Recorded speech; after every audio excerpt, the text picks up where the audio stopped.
প্রায় 22-23টা তিনি পাস দিয়েছিলেন। তাদের অবশ্যই ক্যালিবার আছে, তারা জাস্ট কনফিডেন্টটা দরকার।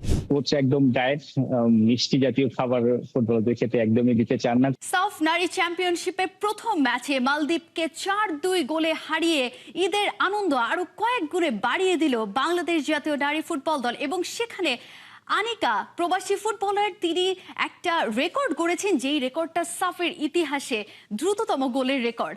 এবং সেই তথ্য জানবো আমরা, আরো বিস্তারিত জানবো। আমাদের সঙ্গে যুক্ত আছেন আমাদের সহকর্মী সাইফুল রূপক, তিনি ভারতের গোয়া থেকে যুক্ত হচ্ছেন। আমরা সরাসরি চলে যাচ্ছি তার কাছে।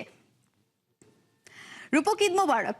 ঈদের আনন্দটা নিশ্চয়ই আপনার ইন্ডিয়াতে আরো কয়েক গুণ বেড়ে গেছে বাংলাদেশ জাতীয় ফুটবল দলের এই যে একটা অর্জন, যেটা অনুমেয় ছিল এই দলটার জন্য, এবং সেই দলের এই যে জয়টা, এই জয়ের পরে নিশ্চয়ই আনন্দটা আপনাদের যেমন বেড়েছে, দলের আনন্দটা আসলে কেমন দেখছেন? মাত্র মিস জুনে ক্যাপ্টেন মারিয়া মান্ডাকে জিজ্ঞেস করেছিলাম যে আসলে সবাই আশা করেছিল যে ঈদের দিনে আপনারা বড় জয় নিয়ে ঈদের উদযাপনটা দ্বিগুণ করবেন, কিন্তু একটু হতাশা। তিনি বললেন দিন শেষে জয় তো জয়ই, আপনি যখন জিতবেন তখন একটা আত্মবিশ্বাস দলের মধ্যে থাকবে। হয়তো কিছু চান্স ক্রিয়েট হয়েছিল স্ট্রাইকিং এর ব্যর্থতার কারণে বা ফরওয়ার্ড যারা খেলে তাদের আসলে ব্যর্থতার কারণে, হয়তো 4-2 জায়গায় হয়তো এটা 8-2 হতে পারতো। পিটার বাটলারও সেই কথাটা বলছেন। তবে যেটা বলছিলেন যে একটা দারুণ শুরু। আনিকা প্রবাসী ফুটবলারদের নিয়ে অনেক কথা হচ্ছে, ছেলেদের ফুটবলে, মেয়েদের ফুটবলে। তিনি আসছেন, তিনি গোল দিলেন এবং একদম দারুণ শুরু তার দেশের হয়ে। তার প্রথম গোল এইভাবে প্রবাসী ফুটবলার যদি আসে, দেশের হয়ে গোল করে, তাহলে অন্যান্য অনেক দেশের প্রবাসী ফুটবলারে আসলে লাল সবুজ জার্সি গায়ে ওঠানোর ইচ্ছে তাদের বাড়বে এবং তারাও আসলে আগ্রহ দেখাবে, বাংলাদেশ ফুটবলটা এগিয়ে যাবে। তবে যেটা আসলে ম্যাচে ফিরি, আসলে ঈদের দিন তারা ইচ্ছাও সেভাবে সেলিব্রেট করতে পারেনি, যেহেতু ম্যাচ ডে সকাল থেকে তারা খেলা নিয়ে ফোকাস ছিল। শুরুটা ভালো ছিল, কিন্তু তারপর মনে হচ্ছে যে ছন্দপতন। আসলে মিডফিল্ডে অনেক বল যোগান দেওয়া হয়েছে। ঋতুপর্ণা মনে হয় 21 বা 23টা, যতটুকু আমরা শুনছিলাম যে প্রায় 22-23টা তিনি পাস দিয়েছিলেন, কিন্তু ওই যে স্ট্রাইকিং এ ফরওয়ার্ড জোনে সেইভাবে আসলে কাজে লাগাতে পারেনি, যে কারণে আসলে গোলের ব্যবধানটা আরো বেশি হতে পারতো, অর্থাৎ বাংলাদেশ বড় ব্যবধান জিততে পারতো। একটা জায়গায় গোলকিপারের একটা ব্যর্থতাও ছিল, যেটার কারণে আসলে মালদ্বীপ প্রথম গোলটা পেয়েছে। দ্বিতীয় গোলটাও মালদ্বীপ আসলে ডিফেন্সের একটু ব্যর্থতার কারণে পেয়েছে।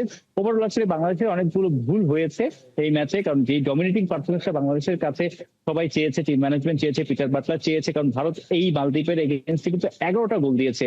সেই জায়গাটাতে মালদ্বীপের কোচও খুব স্বস্তি নিয়ে বলছিল যে আমরা ভারতের বিপক্ষে 11টা গোল খেয়েছি, বাংলাদেশের বিপক্ষে যে বাংলাদেশকে চাপে ফেলতে পেরেছি, একটা ড্র করার বা জয়ের একটা সম্ভাবনাও তারা ক্রিয়েট করতে পেরেছে, এটাই তাদের জন্য বিশাল অ্যাচিভমেন্ট। তবে বাংলাদেশ এখান থেকে ঘুরে দাঁড়াতে চায়। পরের ম্যাচ গ্রুপের আরেকটা হেভিওয়েট দল ভারত, এবং ভারত বাংলাদেশ যে জিতবে সেই হয়ে যাবে আসলে গ্রুপ চ্যাম্পিয়ন। তো বাংলাদেশ নিশ্চয়ই চাইবে গ্রুপ চ্যাম্পিয়ন হতে, ভারতকে হারিয়ে, তাহলে সেমিফাইনালে তুলনামূলক অন্য গ্রুপের রানার্স আপ দুর্বল দল পাবে। তো বাংলাদেশকে 2 দিন সময় পাবে। 31 তারিখ ভারতের বিপক্ষে ম্যাচ, সেই ম্যাচের আগে আসলে ভারতকে হারানোর রণকৌশল সাজাতে হবে স্ট্রাইকিং জোনে। আমি আপনার কাছে একটু জানতে চাই যে এই দলটাকে নিয়ে তো প্রত্যাশাটা অনেক বেশি। এই দলটার গোল ব্যবধানটা, আপনি যেমনটা বলছিলেন যে গোল ব্যবধানটা আরো অনেক বাড়তে পারতো এই দলটার সঙ্গে।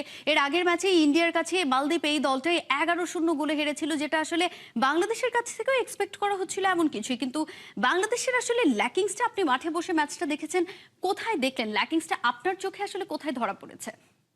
আপনি দেখেন বল পজিশন, বল কন্ট্রোল, মিডফিল্ডে যেভাবে বাংলাদেশের মিডফিল্ডে যারা খেলছে বা উইং পজিশনে যারা উইঙ্গার হিসেবে ছিল, তারা কিন্তু বল কন্ট্রোলটা ভালো করেছে। তারাও কিন্তু বলটা আসলে সামনের দিকে যে ক্রস দেয়ার বা পাস দেয়ার, সেই জায়গাটা তারা মোটামুটি সাকসেসফুল ছিল। কিন্তু ওই যে ফিনিশিং গোল, বাংলাদেশের নারী ফুটবল, পুরুষ ফুটবল, সব ফুটবলই ডি বক্সের আশপাশে গিয়ে সবাইকেই হারিয়ে ফেলে।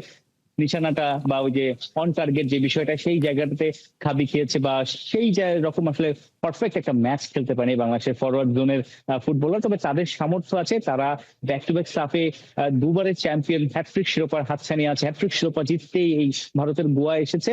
তো যেহেতু মিডফিল্ডটা ভালো আছে, মিডফিল্ডটা বলের যোগানটা ভালো দিতে পারছে, ফরওয়ার্ড জোন যদি আসলে, তাদের অবশ্যই ক্যালিবার আছে, তারা জাস্ট কনফিডেন্টটা দরকার। ইমপ্রুভ হলেই কিন্তু আমরা ভারতের বিপক্ষে একটা বেটার ম্যাচ দেখতে পারি। তবে কোচ, ক্যাপ্টেন সবাই আশাবাদী এই দলটাকে নিয়ে, যে ভারতের বিপক্ষে এই বাংলাদেশ আরো দুর্দান্ত ফুটবল খেলবে। কাজিন, আপনার কাছে আরো একটু জানতে চাওয়া আছে, সেটা হচ্ছে এই যে মেয়েদের আত্মত্যাগ, পরিবারকে ছাড়া দূর দেশে গিয়ে ঈদ উদযাপন, এটা কিন্তু তাদের জন্য নতুন না। কিন্তু এই যে এবারের ঈদের সঙ্গে তাদের একটা বড় সাফের হ্যাট্রিক শিরোপা জয়ের যে একটা মিশন আছে, এই মিশনে কিন্তু তাদের যে এই জার্নিটাতে আজকে আমি যতটুকু জানতে পেরেছি, আজকে সকালে তাদের যে ফুডিংটা ছিল, সেই ফুডিংটা আসলে ঈদের মতো করে ছিল না। তাদের আসলে ঈদ উদযাপনেরও কোনো ব্যবস্থা সেখানে ছিল না। কোচ পিটার বাটলার বলেছিলেন যে এই ম্যাচটা জয়ের পরে তারা ঈদ উদযাপন করবেন, এবং তেমনটাই কিন্তু হলো। কোচের সঙ্গে কি আপনাদের এই বিষয় নিয়ে কোনো কথা হয়েছে কিনা? না না, কোচ এই বিষয়ে কথা বলেন, তবে গতকালই আমরা শুনেছিলাম যে আসলে কোচ একদম ডায়েট মিষ্টি জাতীয় খাবার ফুটবলারদের খেতে একদমই দিতে চান না, কড়া হেডমাস্টার, এবং জানেন যে আসলে ফুটবলারদের গ্রুমিং দরকার বা মাঠে ইন্ডুরেন্স, তাদের ফোকাস থাকার জন্য আসলে কোন ধরনের খাবারগুলো খাওয়া উচিত, স্পেশালি ম্যাচ ডে, ম্যাচের আগের দিন।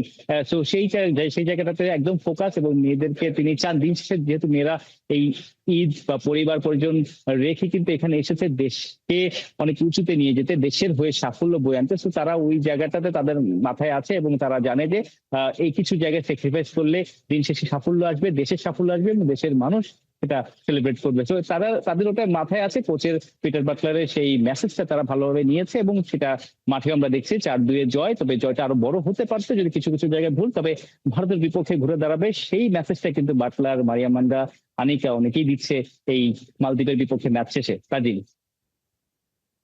আমাদের সঙ্গে যুক্ত হওয়ার জন্য, এবং আমরা প্রত্যাশা করব বাংলাদেশ পরের ম্যাচটা জিতে এই জার্নিটাকে আরো অনেক রঙিন করবে, এবং সাফের যে তাদের হ্যাট্রিক শিরোপা জয়ের মিশন আছে, সেই মিশনে তারা আসলে ভালোভাবেই উতরে যাবে। আপনাকে অসংখ্য ধন্যবাদ রূপক।